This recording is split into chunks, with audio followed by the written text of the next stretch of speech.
Hello and welcome to another Ask Miss Cris crochet tutorial. Of course, I am your host, Ask Miss Cris, and I will be walking you through today how to make the stitch itself, which is this Turkish flat stitch with beads. And I've turned this piece into a bracelet for my daughter.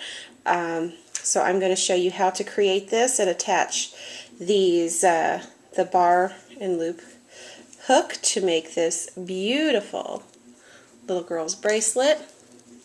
And of course you can apply the same technique to when you're using wire to create a more elegant adult version of the same bracelet.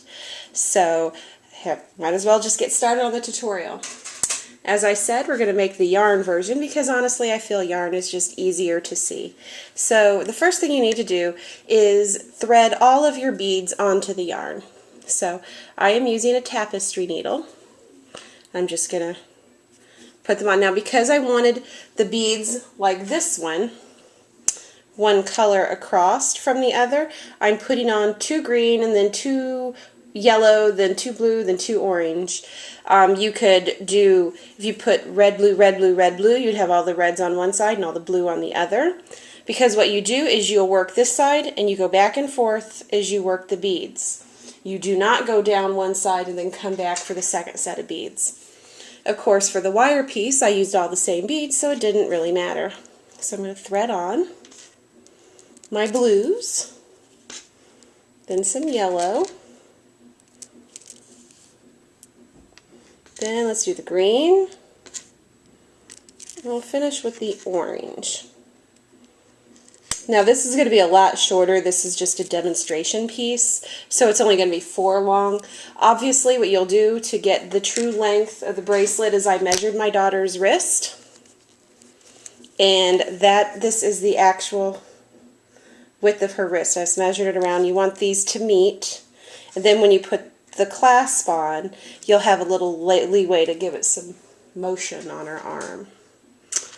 So now that I've got the beads strung, I'm just going to push them all back, and I'm going to take the tapestry needle off, and then I'm going to get my size H hook. This is a boy, so it's a 5mm hook, size H, and I am going to start with a slip stitch. So I'm going to make the loop, drop my tail behind, put my hook in, and pull on my slip stitch. Now for this, you're going to want to leave a little bit of a tail. I have about 6 inches here. That's in order so you can tie the hasp on and weave in the tail a little bit for security. So the only difference in this whole pattern that you do is when you start out. You're going to chain 1, so you yarn over and pull through. Alright, so I've chained 1, and now I'm already sliding the first bead up, which in this case it's an orange bead. And I'm going to go ahead and chain over that bead. So I'm going to yarn over and pull through. So now that this is how I'm working my piece, I've just done it. So the bead is on my left side. I'm going to turn the work so the bead is on the right. And then I'm going to single crochet through this first chain stitch that I did. Oh, there we go. So a single crochet, so I'm going to yarn over, pull through, then yarn over and pull through both loops on the hook. I've attached my first bead and begun doing the middle. Now we're ready to do the next bead. We're on the other side of the piece, so I'm moving that second orange bead up and I'm going to chain over the bead. I have a feeling my flip cam is just a little fuzzy. And now, like we did before, we're going to turn the piece. So the bead we just put on is now on the right side. Now this is the trick that you need to make sure if you're working with wire. You're going to single crochet into the stitch that goes into the bead. When you're dealing with wire, the other stitches in the middle are going to kind of be in your way, so you want to make sure you're going only through one piece, and it's the piece that goes into the bead. So I'm going to yarn over, pull through, then yarn over and pull through both loops. Now we've secured 2 beads across from one another. So we're ready for the next bead. And now we're going to continue in the same fashion. We're going to chain this bead on, and we're going to turn the work, and then single crochet through that single thread that goes into the bead that you'd done on previously. So then I single crochet. Now I'm ready for the next bead. See how simple this is? It makes a nice flat. Now when you're working with the wire, it is going to have a tendency to curl until you wear it a little bit, and it's because this flipping back and forth does not play well with the wire.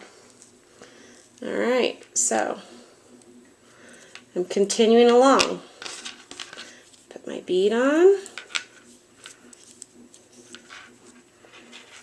chain it on, maybe, turn the work, and then single crochet into the yarn that goes into the bead.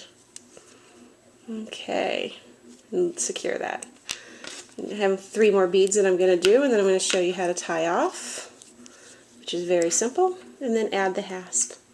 So I'm chaining on the next bead, turning the work, single crocheting into that top thread that goes into the bead you just done. Alright, 2 more. Moving that bead up, chain the bead on, turn the work, single crochet into that thread, and that stitch is done. Last bead that I have strung on here, and I'm going to chain this bead on. I want to finish the stitch, so I'm going to single crochet. Actually, I don't want to single crochet. This is my last bead. I'm sorry. Now I'm going to slip stitch. Instead of single crocheting into there, I'm just doing a quick slip stitch. Then I'm going to cut my yarn. And remember, leave an ample tail because you want to be able to tie on the clasp. Now that I'm going to do that, I'm going to yarn over and pull through and make a knot so it's tied off. So there are the 8 beads that I just did. So now, this is kind of the hard part when you are dealing with yarn.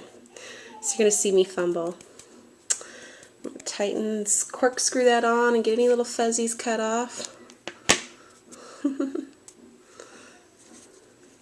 And I'm going to make the attempt of getting this hasp, this half of the hasp, slid onto, this is the hard part. It is more difficult. It can be done. I did it with the other one. Poop. Hear all my craft bad language now. Alright, no. It's getting a little fuzzy, so I'm going to trim the tip a little. Need nice sharp scissors for that. All my bad language with crafting. Oh, is it going to go? Poo! And it's the life of crafting. Alright, 57 million tries later. Now the other one, this piece went on, like, just was beautiful. Of course, no such luck when I'm videotaping. It does go, I promise. Do I have it? Oh, but one little piece of strand. Come on, where are you at? Aha! Got it. Alright. So basically what I do is I slide it down. And now you can put the tapestry needle on it.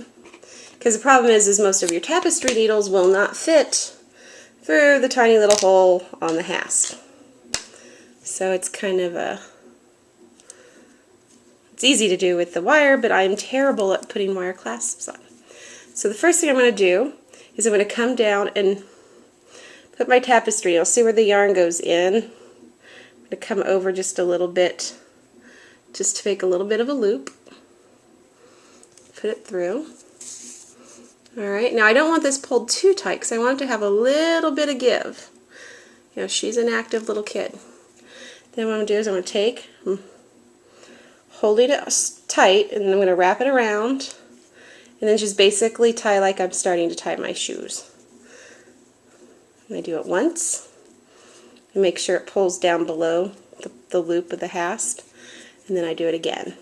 Pull it tight, wrap it around. Just a little. I'm trying to knot it a little bit. Of course, it's not want to be cooperative on camera. Alright, get it nice and tight.